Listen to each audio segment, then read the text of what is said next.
puedan ver. Ahí está. Buenas noches, hermanos. Realmente un privilegio para mí y mi familia poder estar aquí reunidos. Bueno, Tito me hizo la invitación y estoy agradecido, que realmente es un honor poder compartir con ustedes aquí. Es más, en una ocasión estoy aquí con ustedes y realmente me siento privilegiado, hermanos, de poder compartir con ustedes. Como ya dijo Nico, yo soy de la Congregación de San Pedro de Encarnación, para aquellos que no me conocen aún. Compartimos el ministerio y el servicio, no habéis dicho, pero de los ancianos, con nuestros hermanos de allá, como también con Tito. Así que realmente es un privilegio, hermanos. Y en esta oportunidad, el Señor me ha puesto en mi corazón compartir con ustedes una porción bastante rica en la enseñanza, en la doctrina, práctica para nosotros, muy actual para nosotros, escrita por el apóstol Pablo a los Efesios. Si me pueden acompañar, hermanos, el apóstol Pablo a los Efesios, el capítulo 2. Vamos a estar considerando, hermanos, del verso 11 al 22. Y lo he titulado Reconciliación y Unidad en Cristo. O Reconciliación y Unidad en Cristo. Dice el pasaje, hermanos, vamos a la lectura primeramente. Con la ayuda del Señor vamos a ir desarrollando esta porción, que realmente es extraordinaria. Los tesoros que encontramos en la palabra del Señor. Dice el verso 11, por tanto, acordaos de que en otro tiempo, vosotros los gentiles, en cuanto a la carne, erais llamados incircuncisión por la llamada circuncisión hecha con manos en la carne. En aquel tiempo estabais sin Cristo, alejados de la ciudadanía de Israel y ajenos a los pactos de la promesa, sin esperanza y sin Dios en el mundo. Pero ahora en Cristo Jesús, vosotros que en otro tiempo estabais lejos, habéis sido hechos cercanos por la sangre de Cristo, porque Él es nuestra paz, que de ambos pueblos hizo uno, derribando la pared intermedia de separación, aboliendo en su carne las enemistades, la ley de los mandamientos expresados en ordenanza, para crear en sí mismo de los dos un solo y nuevo hombre, haciendo la paz, y mediante la cruz reconciliar con Dios a ambos en un solo cuerpo, matando en ella las enemistades. Y vino y anunció las buenas nuevas de paz a vosotros que estabais lejos y a los que estaban cerca, porque por medio de él los unos y los otros tenemos entrada por un mismo espíritu al Padre. Así que ya no sois extranjeros ni advenedizos, sino conciudadanos de los santos y miembros de la familia de Dios, edificados sobre el fundamento de los apóstoles y profetas, siendo la principal piedra del ángulo Jesucristo mismo, en quien todo el edificio bien coordinado va creciendo para ser un templo santo del Señor, en quien vosotros también sois juntamente edificados para la morada de Dios en el Espíritu. Pablo, en esta epístola en particular, tiene un especial interés, hermanos, por aquellos hermanos de Éfeso, en tener un entendimiento claro de los grandes privilegios y bendiciones que tenemos en Cristo. Pablo desea que sus lectores, y principalmente aquellos gentiles, porque mayoritariamente esta iglesia, particularmente la de Éfeso, estaba mayoritariamente reunida con personas gentiles y judías, pero mayoritariamente con gentiles. Pablo quiere que ellos tengan un claro entendimiento, una claridad de los enormes privilegios que tenemos en Cristo. Pablo describe en el capítulo 1 y se introduce también en el capítulo 2, pero principalmente en el capítulo 1 comienza con las bendiciones espirituales y celestiales, que se cita a partir del versículo 13 en adelante. Aquellas bendiciones que ya están establecidas por Dios en su plan divino en la eternidad, que todo fue diseñado y planificado con un propósito final, que era para su gloria, dice el apóstol Pablo.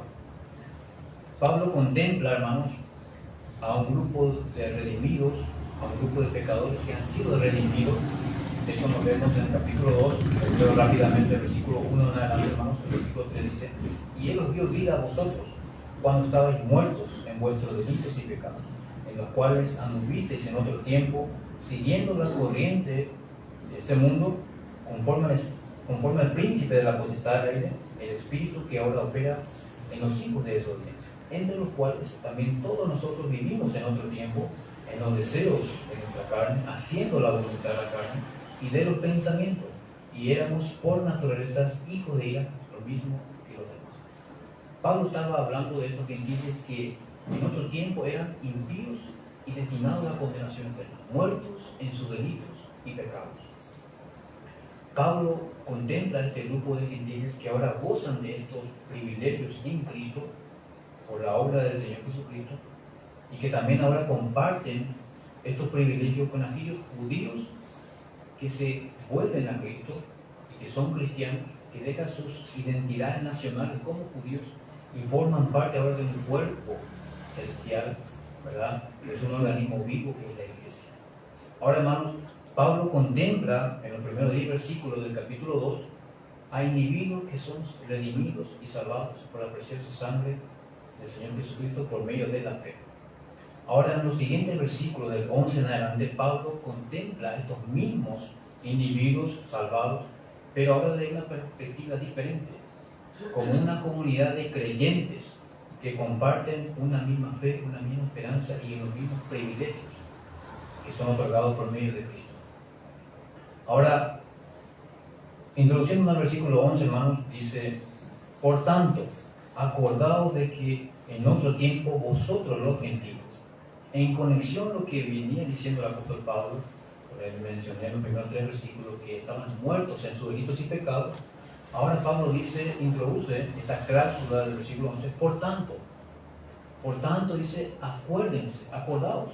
Es sano, es saludable que se acuerden en la condición en la que se encontraba, dice Pablo, vosotros los gentiles, que en cuanto a la carne era llamado incircuncisión. Ahora, hermanos, para entender un poco el contexto y lo que Pablo está diciendo, hermano, aquí, es importante que entendamos un poco de lo que significa o lo que era en la antigüedad, en los primeros pasos de la iglesia, cuando el Nuevo Testamento estaba siendo escrito, cómo estaba constituida la sociedad en aquellos tiempos. Primeramente estaban, por un lado, los griegos, ¿verdad? En aquellos tiempos, que amaban la sabiduría y se captaban de ser sabios y de desarrollar, ¿verdad?, ese talento especial que era la sabiduría, y se complacían en ella. Tanto era así que ellos discriminaban a los que no eran griegos y los consideraban como bárbaros, ¿verdad? Si tú eras solamente griego, eras griego y disfrutabas de esos grandes privilegios, ¿verdad? Esas grandes sabidurías, riquezas, ¿verdad?, que ellos consideraban, ¿verdad?, algo extraordinario.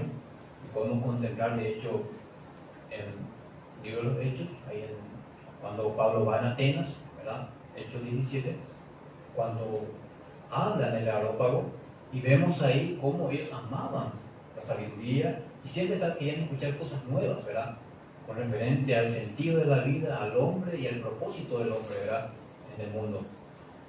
Por otro lado, también estaban los romanos en aquel tiempo, hermanos, que los romanos también se captaban de la ciudadanía, de ser un ciudadano romano que gobernaba en aquel tiempo al mundo antiguo. Tenían todo bajo la sumisión. Y por otro lado tenemos al pueblo de Israel, a los judíos, que se captaban de ser el pueblo de Dios, por un lado. Por un lado, ellos se captaban de que ellos tenían la ley de Dios, que Dios lo había escogido, y eso es verdad, ¿verdad? Porque Pablo dice en Romanos 3 que era bueno ser judío, ¿verdad? Tenían sus privilegios de ser judíos porque Dios había escogido al pueblo de Israel. Pero los judíos tenían un mal uso, una mala interpretación de la ley del Señor, que ellos despreciaban a los que no eran judíos, ¿verdad?, a los gentiles. Es más, consideraban como a perros, ¿verdad?, inmundos a los gentiles. Tanto fue así, hermanos, que el desprecio y el rechazo de los judíos hacia los gentiles, que se acordarán cuando aquellos líderes religiosos, cuando iban a entregar al Señor y llevaron ante Pilato, ellos no querían entrar en el patio de Poncio Pilato, se mantenían al margen, porque el simple hecho de entrar en un territorio gentil era una contaminación ceremonial. Entonces ellos no se querían contaminar ceremonialmente aquel día, porque iban a participar de la Pascua aquella tarde. Entonces vemos el rechazo y el desprecio que había, tanto de la nación de Israel para con los gentiles. Entonces, en cuanto a ese rechazo, a esa discriminación y ese aislamiento social que los gentiles sufrían, eran llamados incircuncisión, por la llamada circuncisión hecha con la mano. Y esta circuncisión era una señal que Dios había dado a la nación de Israel, principalmente a los hombres, ¿verdad? La circuncisión que los identificaba como judíos, apartados para Dios y apartados del resto del mundo. Entonces, ellos se jactaban de ser judíos. Ahora, ese rechazamiento, ese aislamiento que los gentiles sufrían, ¿verdad?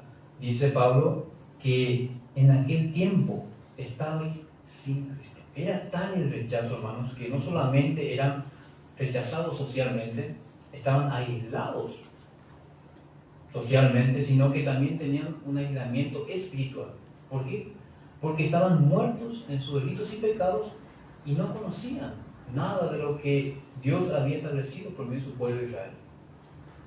Los mandamientos y las promesas que tenían, que vamos a ver ahora a continuación. Dice el versículo 2, hermano: en aquel tiempo estabais sin Cristo, alejados de la ciudadanía de Israel y ajenos a los pactos de la promesa, sin esperanza y sin Dios en el mundo. Pablo aquí da 5 puntos, 5 pautas que caracterizaban a aquellos gentiles que no tenían estos privilegios, no conocían acerca de aquel Dios vivo y verdadero que se había revelado por medio de su pueblo de Israel. Primero dice, en aquel tiempo estabais sin Cristo. Ellos no tenían, los gentiles no tenían ninguna relación con el Mesías prometido, que habría de venir para reinar, para redimir a un pueblo. Ellos no tenían ni siquiera idea de qué era el Mesías prometido. Estaban ajenos a eso. También dice que estaban alejados de la ciudadanía de Israel. Como gentiles no tenían arte ni parte, por así decirlo, ¿verdad?, de lo que Dios había prometido para Israel, para su pueblo. Entonces estaban alejados de la ciudadanía de Israel, ajenos a los pactos de la promesa. Es decir, ninguna promesa ellos tenían certera en la cual confiar, en la cual descansar como gentiles, no como Israel, que tenía, ¿verdad?, la teocracia que Dios había hablado por medio de sus profetas y había dado promesas y esperanzas a su pueblo, ¿verdad?, de que un día vendría un redentor, redimiría a su pueblo y reinarían, ¿verdad?, juntos. Pero el pueblo gentil no tenía eso, no disfrutaba. Solamente esperaban una esperanza incierta, lo cual dice consecuentemente la siguiente parte: sin esperanza. Los gentiles no tenían esperanza. No solamente le esperaban una muerte sin esperanza, no tenían en qué confiar. Si bien adoraban a ídolos, a sus ídolos de piedra, de madera, pero ellos no tenían una esperanza certera. Los gentiles del pueblo gentil no tenían esperanza y por consecuencia vivían sin Dios. Hermanos, en estos 2 primeros versículos encontramos una comparación y un cuadro verdaderamente terrible y tenebroso de lo que era el pueblo gentil. Si bien Pablo habla en el contexto de Efesios, a los hermanos de Efesios, pero también se aplicablemente es para nosotros también, hermanos, porque nosotros no somos del pueblo judío, no somos del pueblo de Israel, somos gentiles. Entonces podemos contemplar, hermanos, que es realmente un privilegio que podamos acordarnos, como dice al principio, que es saludable que nos acordemos que en otro tiempo nuestra condición era verdaderamente terrible, hermanos. Estábamos sin Cristo, sin Dios, sin esperanza y sin promesas antes de Cristo. Por eso dice Pablo en el versículo 1 del capítulo 2 que hemos leído, de que estábamos muertos en nuestros delitos y pecados y seguíamos la corriente de este mundo, conforme al príncipe de la potestad del aire, que operaba en los hijos de desobediencia. Y no solo eso, dice Pablo también en el versículo 3, la segunda parte, de que éramos por naturaleza hijos de ira, lo mismo que los demás. Todo el mundo gentil estaba encerrado en ese juicio y en esa condición, hermano, alejados de la promesa, de los pactos, sin esperanza y sin Dios. Qué cuadro tenebroso, hermano, ¿no? Terrible, de lo que verdaderamente sufrían los gentiles. Y lo que sufren hoy en día es lo que aún no son de Cristo, ¿verdad? Pero también esto nos sirve, hermanos, para que podamos contrastar con lo que sigue ahora. Dice un hermano con referente ilustrando esta situación, el versículo 12, ¿verdad? Dice, son semejantes los gentiles que no tienen esperanza y viven sin Dios en el mundo. Son semejantes a como marineros que van en una nave sin brújula y sin guía, sin timón, en noches oscuras, sin estrellas, alejados de la orilla. Y qué cuadro tan tenebroso, ¿no? Tan terrible es esa condición a la deriva, sin rumbo fijo. Es la condición del hombre sin Dios, aún en este tiempo, ¿no? En el tiempo actual. Este es el cuadro que pinta, ¿verdad? Y que nos describe la realidad de la condición del hombre sin Dios. Entonces, pero ahora dice Pablo en comparación a eso, eso era antes. Ahora, en el versículo 13 en adelante, hasta el versículo 22, Pablo introduce nuestra nueva posición ahora en Cristo, o nuestra posición actual, la cual disfrutamos ahora en Cristo. En los versículos 11 y 12 vemos que era nuestro pasado, el tiempo pasado, nuestro cuadro anterior, sin Cristo y sin Dios. Pero el versículo 13 dice, pero ahora, en Cristo Jesús, vosotros que en otro tiempo estabais lejos, habéis sido hechos cercanos por la sangre de Cristo. Pero ahora, dice Pablo, en comparación a eso dice, ahora en Cristo Jesús, vosotros en otro tiempo estabais lejos, la cual estábamos sin esperanza y sin Dios en el mundo, habéis sido hechos cercanos por la sangre de Cristo. Es decir, la obra de Cristo, la cual nos alcanzó por su pura gracia y misericordia, que fue anunciada y hemos recibido aquel regalo inmerecido que es la salvación eterna de nuestras almas. Dice que ahora hemos sido hechos cercanos por medio de la sangre de Cristo. Y es la sangre de Cristo, hermanos, que pudo solamente pagar y borrar nuestros pecados que estaban delante de la presencia. Fue la obra de Cristo en la cruz del Calvario, hermanos, que derramó su preciosa sangre, y ese precio que el Señor pagó pudo quitar el castigo que estaba sobre nosotros, porque éramos por naturaleza hijos de ira. Y esa condición, hermano, nos conducía directamente al infierno eterno. Y realmente era terrible, hermanos. Pensar en el castigo eterno del infierno, hermanos, realmente eriza la piel. El pensar que hemos sido librados de esa condición, de ese lugar tan terrible, y no solamente eso, sino que hemos sido ahora formados de bendiciones espirituales y celestiales. Realmente somos sumamente dichosos, hermanos, sumamente privilegiados, que hemos sido redimidos por la preciosa sangre de nuestro Señor Jesucristo. Por eso dice, pero ahora en Cristo Jesús. Y es solamente en Cristo el cual el individuo, la persona, hoy en día tiene salvación. Es en Cristo, hermano, que uno puede tener el perdón de sus pecados. Es por la proclamación del Evangelio, como se estaba diciendo al principio, que al escuchar el mensaje del Evangelio el individuo puede aceptar y recibir el perdón de sus pecados. Es en Cristo Jesús, porque en otro tiempo estaba lejos, pero ahora hemos sido hechos cercanos por medio de la sangre, de la preciosa sangre del Señor Jesucristo. Versículo 14 dice, porque Él es nuestra paz, que de ambos pueblos hizo uno, derribando la pared intermedia de separación, aboliendo en su carne las enemistades, la ley de los mandamientos expresados en ordenanza. Dice el versículo 14, pero Él es nuestra paz. Él es el sujeto, o es el objeto de nuestra paz. El poder tener esa paz con Dios, que también dice el mismo Pablo, dice en Romanos 5, capítulo 5, versículo 1, que por medio de la fe tenemos paz para con Dios, por medio de Jesucristo. Y es esa paz que verdaderamente el hombre necesita. Es esa paz que el hombre busca, persigue en el mundo, ¿verdad? Por medio de diferentes medios, buscando esa paz, pero no hay paz, dice. Solamente en Cristo hay esa paz. Pero siendo más específico, hermanos, aquí Pablo está hablando de lo que es el contexto de los gentiles y los judíos, ¿verdad? Que había esa enemistad, que ahora hay una reconciliación, ¿verdad? Porque en cuanto a los gentiles, eran separados por los judíos. Había esa división, esa pared de separación. Por eso dice ahí que ahora en Cristo es nuestra paz, que de ambos pueblos hizo uno. derribando la pared intermedia de separación de ambos pueblos, tanto los judíos como gentiles habían sido separados, ¿verdad?, por los diferentes dogmas y podríamos decir, ¿verdad?, tradiciones que cada uno tenía y levantaban barreras de separación. Principalmente los judíos, ¿verdad?, que tenían la ley de Dios en ordenanzas, pero Pablo acá dice, versículo 15, hermano, aboliendo en su carne las enemistades de la ley, de los mandamientos expresados en ordenanza. Es importante, hermano, notar aquí de que el Señor no abolió la ley como tal, sino que el mismo Señor dijo, yo vine a cumplir la ley.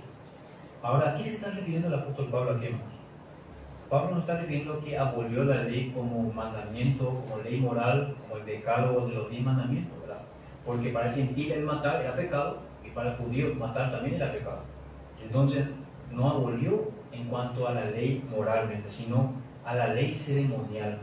Es decir, a todos los ritos y ceremonias que el pueblo de Israel llevaba a cabo, como fiestas, celebraciones, ¿verdad?, alimentos, festividades, todas esas cuestiones, ¿verdad?, ceremonias de purificación, era la barrera de separación que separaba de los judíos de los gentiles. Era tal la separación que ellos no podían compartir con los gentiles. Nada más recuerdo lo que sucedió con Pedro. ¿Se acuerdan cuando ya en el libro de Hechos, cuando recibió aquella visión del Señor y tenía que ir junto a Cornelio, ¿verdad?, que aquel hombre estaba orando y era el primer gentil que iba a ser convertido? Pedro en un momento dado puso objeción, ¿verdad?, cuando estaba orando y tenía hambre y Dios le dio a comer, ¿verdad?, de muchos animales, dijo, toma y mata y come. Y Pedro se resistió, porque aún estaba ignorando, ¿verdad?, la obra del Señor que estaba haciendo, que estaba progresando. Pedro dijo, Señor, ninguna cosa inmunda ha tocado mis labios. Y el Señor le responde que lo que él ha limpiado, que él no lo llama inmundo o común. Entonces vemos, hermanos, que esas cuestiones de la ley ceremoniales era una enemistad entre judíos y gentiles. Había esa barrera de separación. Pero ahora dice Pablo que de ambos pueblos hizo uno ahora, derribando la pared intermedia de separación. Es decir, hermanos, ahora en Cristo se elimina esa barrera de separación, porque tanto judíos que reciben a Cristo como su Señor y Salvador pierden sus identidades nacionales como judíos y se vuelven cristianos. Ahora, los gentiles que abandonan el paganismo, reciben al Señor Jesucristo por medio de la fe, llegan a la familia de Dios, ¿verdad?, a la iglesia, también perdiendo su identidad nacional y son cristianos. Entonces forman ahora una unidad, un mismo miembro, un mismo cuerpo, ¿verdad?, que Pablo dice acá, derribando esa pared intermedia de separación, que ahora es abolida esa enemistad que había, que se había expresado en ordenanza, para que dice, para crear en sí mismo de los dos un solo hombre, haciendo la paz. Es decir, por medio de la obra de Cristo, de la obra del Calvario, de la expiación del Calvario, del derramamiento de su sangre, ahora se elimina, queda abolida esa enemistad, porque Él ahora ha establecido un nuevo organismo vivo, una entidad viviente que es la iglesia, que salvados de todo el mundo, ¿verdad?, de todos los tiempos, se van incorporando en esa iglesia universal y ya no hay enemistad, sino todos somos unos en Cristo. Ya no hay barreras, no hay enemistades, porque Cristo hizo la paz, porque Él es nuestra paz y también Él hizo la paz. Y dice el versículo, dice, y mediante la cruz reconciliar con Dios a ambos en un solo cuerpo, matando en ellas las enemistades. Es decir, y mediante la obra de la cruz. Fue la obra de la cruz. Solamente en la cruz tiene remedio al pecado. ¿Qué es lo que separa al hombre de Dios y de los hombres con los hombres? Es el pecado. Es el pecado que divide entre hombres y hombres y fundamentalmente con Dios, ¿verdad? Esa separación con Dios. Y solamente el pecado tiene remedio en la reconciliación por medio de la cruz, de la obra de la cruz. Cuando el individuo, reconociendo su condición de pecador, va a la cruz y de esa manera es reconciliado con Dios. primeramente con Dios, de manera vertical, esa reconciliación, y también se puede dar ahora por consecuencia la reconciliación horizontal entre los hombres. Es por eso que ahora queda abrogada, por así decirlo, esa barrera de separación que había entre judíos y gentiles. Ahora hay una unidad en Cristo, ¿verdad? Por medio de ese nuevo hombre que Dios ha creado, esa nueva creación. Por eso Pablo dice en 2 Corintios 5, de que si alguno está en Cristo, nueva criatura es. Las cosas viejas pasaron y aquí todas son hechas nuevas. Es decir, todo es nuevo. Una nueva creación en Cristo es la que Él ha formado. Si bien esto ya había estado desde la eternidad en los planes de Dios. Por eso Pablo dice en capítulo 1 de Efesios de que lo que Él ha determinado ya era antes de la fundación del mundo, para su gloria, pero que ahora se ha manifestado visiblemente en el mundo, ¿verdad? Desde la llegada o la venida del Espíritu Santo. En Hechos capítulo 2, cuando los primeros discípulos estuvieron ahí esperando la promesa del Señor, vemos ahí los primeros pasos de la iglesia primitiva. Entonces vemos la iglesia visible en el mundo, hermanos, formando una unidad. Pero obviamente esto tenía muchas barreras, muchas dificultades, ¿verdad? En sus primeros pasos como iglesia. Pero Pablo alienta y pretende esa claridad, desea esa claridad para aquellos gentiles y también judíos que tengan un entendimiento claro de lo que significa ahora estar en Cristo, en esta nueva creación, que gozamos de los mismos privilegios. Ahora, hermanos, es importante notar, hermanos, aquí, y es de un punto importante, de que también aquí muchos enseñadores se toman de esta porción para enseñar de que la iglesia es la continuidad de Israel. Es una falsa enseñanza. Primeramente, Israel es el pueblo escogido terrenal de Dios. Es llamado a bendiciones terrenales, promesas terrenales. La iglesia es llamada a una iglesia, a una ciudadanía celestial, promesas celestiales. Por lo tanto, no podemos mezclar esto, ¿verdad? Que el Israel ahora es la continuidad, que es la iglesia, no. Sino que Israel tiene propósitos. Dios tiene propósitos para con su pueblo Israel. Si bien hoy en día, estando en la iglesia presente, Israel está en pausa en el trato con Dios, porque está en la iglesia presente. Pero cuando la iglesia sea llevada a aquel día glorioso, nuevamente se reiniciará los tratos de Dios para con su pueblo Israel. Ahora, hermanos, quiero dar unos puntos muy específicos en esto para que tengamos en claro y tengamos claridad de lo que estamos diciendo aquí. Que hay verdaderamente una gran diferencia en lo que es Israel como nación y la iglesia.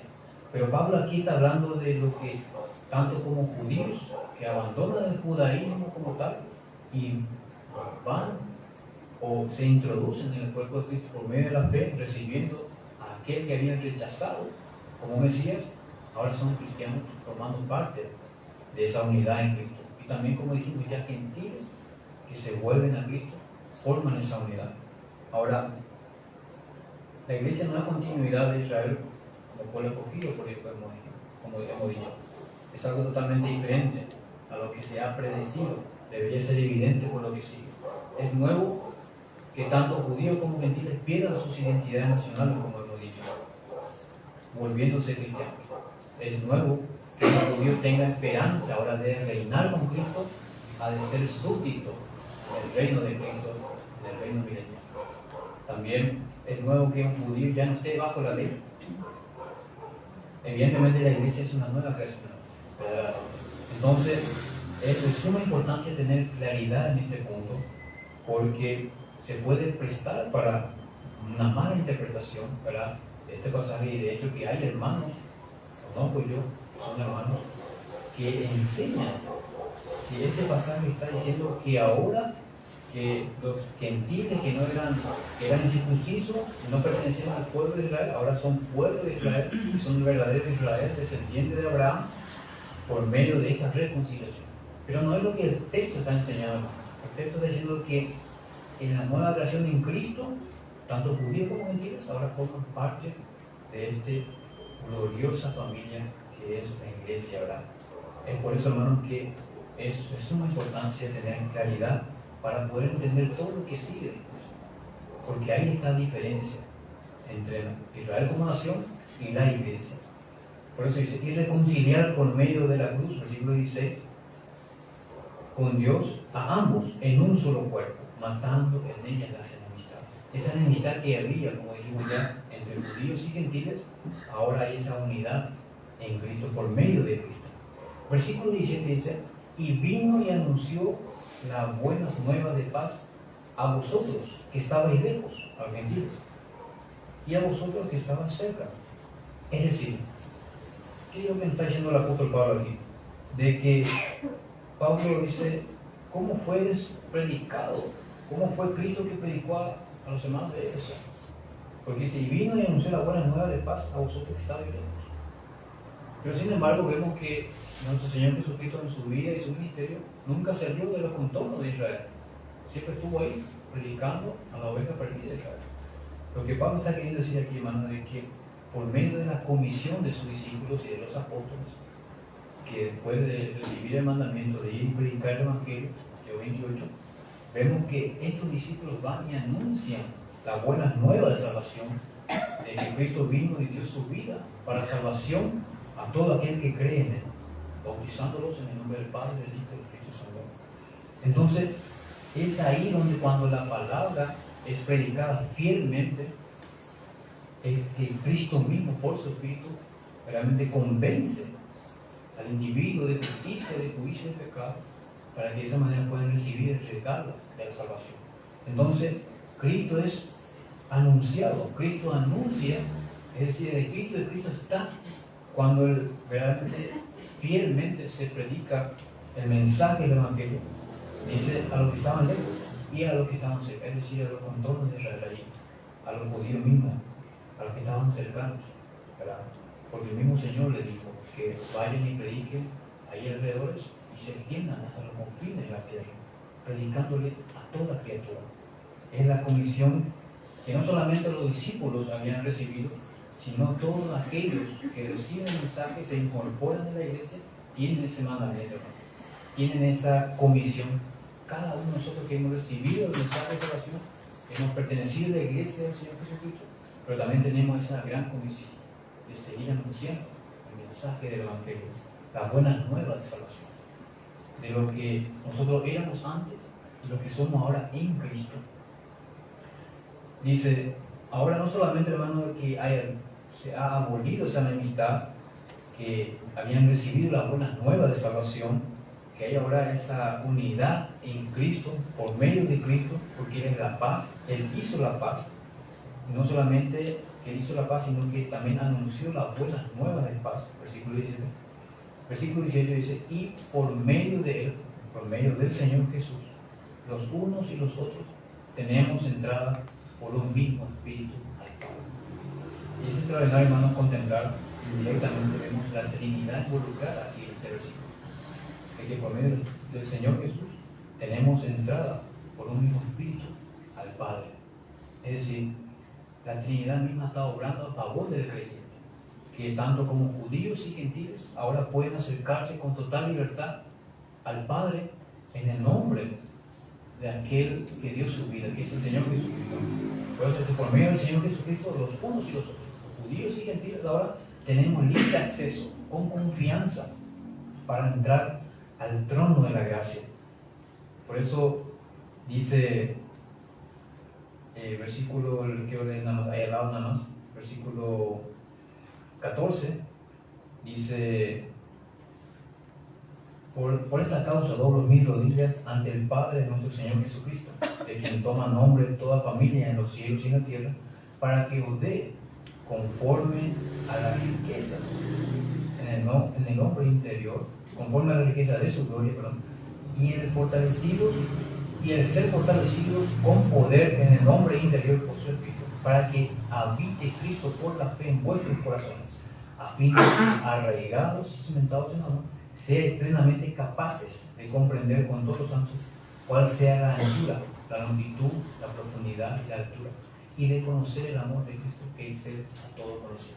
Es decir, hermano, ahora en Cristo podemos ir conociendo ese amor que ha sido derramado en nuestros corazones y en la comunidad cristiana, en esa unidad que ahora debe reinar en Cristo, ¿verdad? Los unos para con los otros, podemos experimentar ese amor experimental. En Cristo recibimos ese amor inmerecido. Sabemos que Cristo nos ama, nos ha redimido, ha dado su vida por nosotros y recibimos ese amor. Pero ahora ese amor podemos experimentar los unos para con nosotros. Yo no puedo experimentar amor si me aíslo y soy independientemente de los demás. No puedo. Ese amor yo puedo experimentar, el amor de Cristo, para los unos para con nosotros, para con la comunidad cristiana. Es por eso que Pablo insiste y hace énfasis de que los unos y los otros, en diferentes aspectos en la Escritura, en diferentes ámbitos, diferentes formas, dice los unos para con nosotros, constantemente.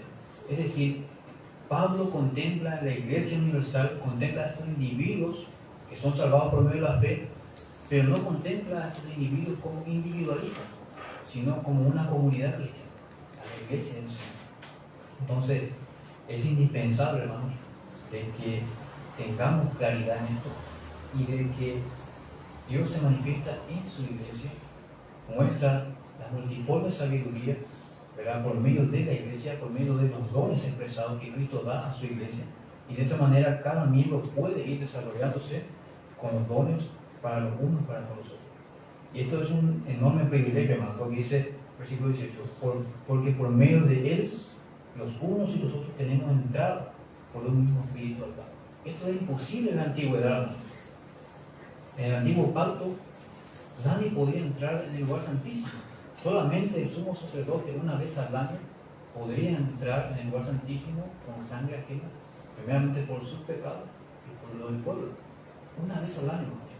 Imagínense ahora el cambio radical que hay en Cristo, de que en cualquier momento podemos entrar y tenemos acceso con confianza al trono de la gracia y podemos acercarnos confiadamente. Por eso dice, versículo 12, ahí está el pasaje que quería leer, hermano, ahí en el mismo capítulo 3, verso 12 dice, en quien tenemos seguridad y acceso con confianza por medio de la fe en él. Es decir, en Cristo Jesús, por medio de la fe, tenemos esa seguridad y esa confianza de entrar al trono de la gracia y poder decir el Padre, llamarle el Padre. Ahora, esto es importante también, hermanos, que una cosa es entrar con confianza en la presencia del Señor, con reverencia y humildad, y otra cosa muy distinta es entrar de manera confianzuda en el Señor. Son dos instancias muy distintas, porque cuando una persona se acerca, podemos decir de manera muy confianzuda, en cualquier momento se puede perder el respeto. Y eso se da fácilmente en un ejemplo de una relación de amistad, por ejemplo. Cuando una persona y la otra parte es muy confianzuda, en cualquier momento se puede perder esa confianza, ¿verdad? Esos límites, y puede incurrir en desacuerdo o en enojo o en cualquier otra cosa. Se pierde ese respeto. La misma cosa sucede, hermano, con nuestro Señor. Cuando nos acercamos de manera confianzuda, podríamos decir que en cualquier momento podemos perder ese respeto y esa humildad delante de quién estamos cuando invocamos su santo nombre. De manera confiadamente eso. Es decir, tenemos esa confianza de que podemos entrar al trono de la gracia, pero también tenemos esa claridad de que nos estamos acercando al Rey del universo, al Dios creador de los cielos y la tierra, al Dios omnipotente que creó los cielos y la tierra. Por eso Pablo dice ahí que Él dobla sus rodillas ante el Padre de nuestro Señor Jesucristo. Expresa ahí una claridad total de que entra con confianza, pero también con suma reverencia. Entonces, es sumamente importante, hermanos, tener claridad de estos privilegios, pero también de cómo utilizar estos privilegios, estos recursos que ahora tenemos en Cristo Jesús. Versículo 19 dice, avanzando ahí dice, así que ya no sois extranjeros ni advenedizos, sino conciudadanos santos y miembros de la familia de Dios. Así que ya no somos extranjeros, hermanos, ni advenedizos. Advenedizos significa, hermano, alguien que es llegado recientemente y que no tiene ningún mérito, o no puede hacerse propio de ningún mérito. Es decir, no puede apropiarse de nada. Es como un extranjero, ¿verdad? No puede hacer uso de aquellos privilegios que pueden usar. como un ciudadano, ¿verdad? Que llega a una ciudad y al ser ciudadano de esa localidad, ahora se puede valer de los privilegios como ciudadano. Dice Pablo que ya no somos extranjeros ni advenedizos, sino que ahora disfrutamos de todas las bendiciones en Cristo, porque ya somos conciudadanos de los santos y miembros de la familia de Dios. Qué título extraordinario, hermano. Tenemos ahora, dice, somos miembros de la familia de Dios. Somos un miembro. Aquella familia celestial que Él ha formado por medio de la obra de Cristo. Ya no somos extranjeros. Podemos entrar con confianza ahora ante el Padre y también poder tener esa confianza los unos para con nosotros. Si bien, hermanos, en este contexto que estamos aquí, ninguno somos judíos, ¿verdad? Todos somos gentiles. Pero de igual manera se aplica a nosotros de que tanto gentiles y entre gentiles pueda haber esa barrera de separación, ¿verdad? Esa enemistad de alguna manera, porque aún está la antigua naturaleza de nosotros, que aún le gusta lo malo, lo perverso, ¿verdad? Lo egoísta.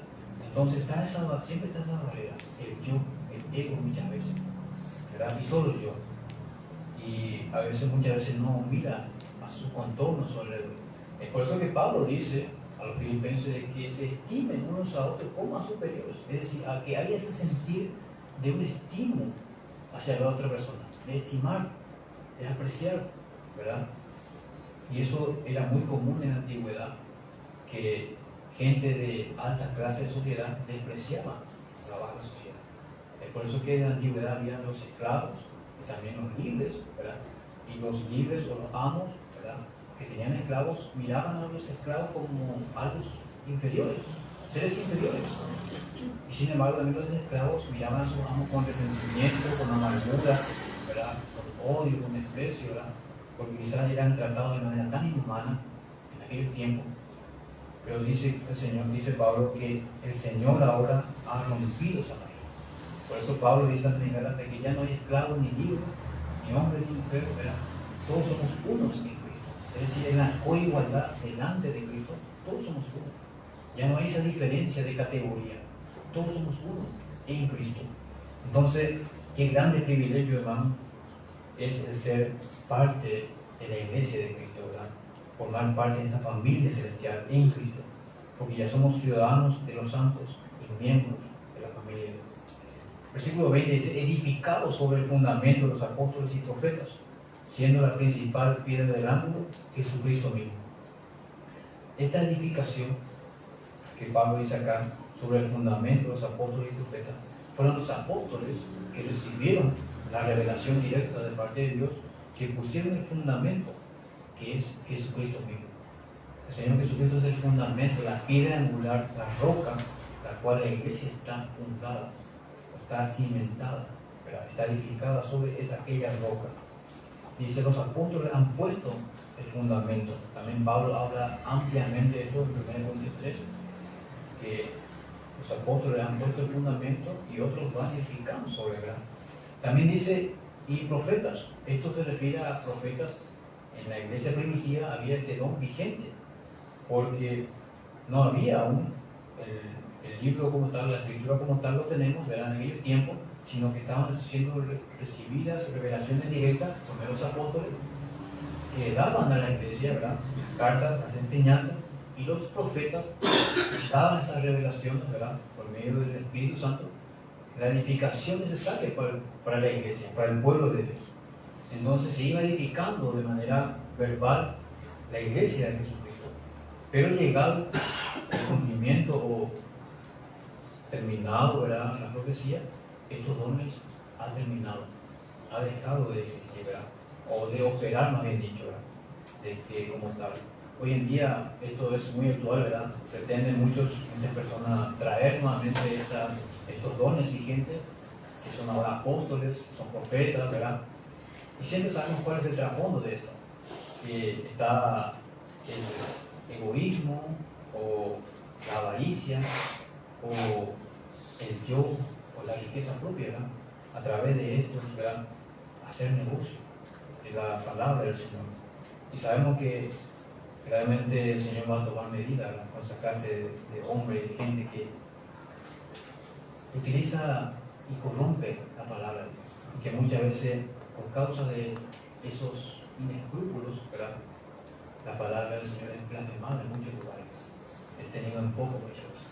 Pero qué bueno, hermano, que nosotros, siendo edificados sobre la roca fundamental, que es la persona del Señor Jesucristo, la obra que ha llevado a cabo, poder realmente seguir creciendo, seguir sosteniendo la verdad que hemos recibido de su palabra. Por eso dice, en quien todo el edificio bien coordinado va creciendo para ser un templo santo en el Señor. Es decir, no solamente es que el Señor es la roca, el fundamento, sino que es por medio del Señor mismo que sustenta este templo. Es por medio de Él, es la fuente de santidad y de poder que brinda aquellas piedras vivas para ser edificadas por medio de los dones. Quiero que me acompañen, hermanos, 1 de Pedro, capítulo 2, por favor. 1 de Pedro, capítulo 2. Pedro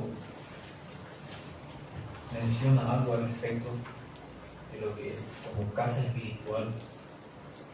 1 de Pedro, capítulo 2, dice, versículo 5. Vosotros también, como piedras vivas, sed edificados como casa espiritual y sacerdocio santo, para ofrecer sacrificios espirituales aceptables a Dios por medio de Jesucristo. Es decir, por medio de Jesucristo, que es la fuente de todo poder y de toda dádiva y don perfecto, podemos realmente ser edificados y dar el fruto que el Señor espera de cada uno de nosotros. Entonces este templo va creciendo a la medida que cada piedra viva se va incorporando en este templo espiritual, ¿verdad? Como asamblea local, cada piedra viva ocupa un lugar especial en este templo, como asamblea local. Si bien Pablo está contemplando la iglesia universal aquí, pero también aplicando como asamblea local, como testimonio local, podemos decir que el Señor va incorporando a cada piedra viva en el lugar que Él ha querido poner con los dones específicos a ese individuo, para que así vaya llevando a cabo el crecimiento necesario para los unos y para nosotros en el Señor. Por eso dice, en quien vosotros también sois juntamente edificados para morada de Dios en el Espíritu. Es decir, no solamente vamos creciendo siendo un templo santo del Señor, sino que también somos edificados para morada de Dios. Somos el templo de Dios. Pablo dice en el 1 Corintios capítulo 6 que somos templo de Dios, somos comprados por precio y somos templo del Dios viviente. Entonces, es una enorme implicancia, hermanos, de las grandes bendiciones que tenemos en Cristo, pero también las grandes responsabilidades que tenemos en Cristo de proclamar y de poner en alto el estandarte de la santidad y la voluntad de Dios. Entonces, hermanos, como síntesis y una aplicación para nosotros, hermanos, de esta porción realmente rica en enseñanza, dice, de este modo, el capítulo que comenzó con una descripción de los gentiles, el capítulo 2, versículo 1 en adelante, que podemos considerar que estaban muertos en sus delitos y pecados, depravados y miserables, acaban con los mismos gentiles, ya purificados de toda culpa y condenación, ¿verdad?, y que constituyen ahora una morada o la morada de Dios en el Espíritu. Es decir, hermanos, estos mismos gentiles que estaban destituidos de la gloria de Dios, estaban destinados a la condenación eterna, ahora Pablo contempla a estos mismos gentiles formando parte de una comunidad cristiana, de una unidad en Cristo, y de esa manera edificándose mutuamente, edificándose tanto judíos como gentiles en el cuerpo de Cristo y proclamando las verdades y las glorias que Dios ha querido revelar por medio de su iglesia. Ahora, hermanos, podemos preguntarnos, hermanos, a la luz de la palabra y lo que hemos visto, que siempre hay esta barrera de separación entre judíos y gentiles de la antigüedad. Pero para nosotros, hermanos, ¿qué tanto amamos a la iglesia? ¿Qué tanto tú amas a la iglesia de Dios en donde Él te ha puesto, hermano? ¿No estás levantando barreras de separación en la cual quizás estás poniendo por la que Cristo ha derribado en la cruz del Calvario. Es indispensable, hermanos, que haya esa unidad en Cristo, en la comunidad cristiana. Porque muchas veces hay fricciones en la comunidad cristiana, en la iglesia de Cristo, por diferencia a veces de opiniones, pensamientos, forma de ver las cosas, ¿verdad? Y eso produce muchas veces esas dificultades y se levantan barreras, ¿verdad? Desacuerdos, y no hay esa armonía y esa unidad. Sin embargo, Pablo habla aquí de una unidad en Cristo. Si bien se derribó esa pared de separación, ¿verdad?, que separaba de judíos a gentiles, pero también a nosotros, como cuerpo de Cristo. Muchas veces levantamos voluntariamente, ignorando lo que el Señor hizo por nosotros, levantamos barreras de separación, enemistades por pequeñas cosas que muchas veces pueden ser subsanadas, ¿verdad? Si bien estamos en este cuerpo pecaminoso, el pecado aún está en nosotros, ¿verdad?, como pecadores, y somos imperfectos, cometemos errores, cometemos faltas, pero es ahí donde debe obrar el amor de Cristo. El amor de Cristo que ha sido derramado en nuestros corazones, y tener esa reconciliación plena con Dios, y de esa manera esa relación y esa comunión vertical, horizontal con mis hermanos, con mis semejantes, reflejar la luz de Cristo. Y es de esa manera, hermanos, que se va a ir pudiendo ver la multiforme sabiduría de Dios que Pablo expresa más adelante allí, por medio de la iglesia. Que Dios es un Dios sabio y que manifiesta su poder de diferentes maneras, y manifiesta su poder a través de hombres y mujeres imperfectos aún, porque aún estamos en nuestra condición de pecadores, pero Él se complace en mostrar su poder, su gloria en hombres pecadores imperfectos. Que también dice, dicho de paso, dice Pablo que los ángeles se complacen, se deleitan en mirar eso, de apreciar de lo que Dios está haciendo en su pueblo, en su iglesia. Entonces, hermano, no es poca cosa lo que sucede en la iglesia. Cuando la iglesia se reúne, no es poca cosa, porque es el cuerpo de Cristo que se reúne de manera local, y los ángeles están contemplando, dice, se inclinan a mirar lo que está sucediendo en la iglesia. Entonces, es de suma importancia, hermanos, de que cuando la iglesia se reúna pueda haber esa unidad, esa hermandad, para que de esa manera se pueda dar el resultado que Dios desea de su pueblo, que haya esa unidad, ese respeto, ese crecimiento, ¿verdad?, por medio de su palabra, porque solamente por medio de su palabra podemos realmente nutrirnos y de esa manera reflejar el carácter de Cristo en nuestras vidas. Entonces, hermanos, es de suma importancia verdaderamente que podamos trabajar cada uno, primeramente nosotros, ¿verdad? ¿Qué yo estoy haciendo en la iglesia? ¿Qué estoy haciendo yo para que la iglesia avance? ¿Qué estoy haciendo yo para que la iglesia pueda llevar a cabo sus ministerios? ¿Estoy ejercitando mis dones para que la iglesia pueda avanzar? También, hermanos, hay cosas que hay que dejar de hacer, ¿verdad? Hay cosas que hay que abandonar, como la antigua vida que llevábamos a cabo, para que de esa manera la nueva vida pueda florecer. Hay cosas que tenemos que dejar de hacer para que el testimonio de la asamblea local no sea marchitado. Entonces, hermanos, es un enorme privilegio ser parte de la iglesia de Cristo, pero también es una enorme responsabilidad que tenemos, verdaderamente. Entonces, es suma importancia tener claridad en esto. Y eso es lo que a Pablo se estaba refiriendo, de que ellos querían, Pablo quería que tengan un entendimiento claro, dice en el capítulo 1, de la riqueza que tenemos en Cristo, pero a la misma vez la responsabilidad que tenemos en Él. Siempre va a la par, tanto como bendiciones, también responsabilidades, ¿verdad? Entonces es de suma importancia, porque al fin y al cabo, hermanos, en el día del Señor, eso nos presentaremos delante del Señor y rendiremos cuenta delante del Señor lo que hemos hecho, ¿verdad?, por amor a su nombre. Si hemos levantado barreras, el Señor nos pedirá cuenta. Entonces no seamos instrumentos, hermanos, en manos del enemigo para levantar barreras, sino que instrumentos en el Señor para hacer bendición, y que el cuerpo de Cristo, el templo de Dios, la familia de Dios pueda crecer. Seamos instrumentos de edificación, de bendición para otros, no de destrucción. Entonces esto es fundamental y esencial, porque Pablo tiene en mente aquí la idea de edificar al cuerpo de Cristo. Este, hermano, el mensaje y la enseñanza y la meditación que el Señor ha puesto en mi corazón para compartir con ustedes, y hasta aquí la porción, hermanos. Nicolás.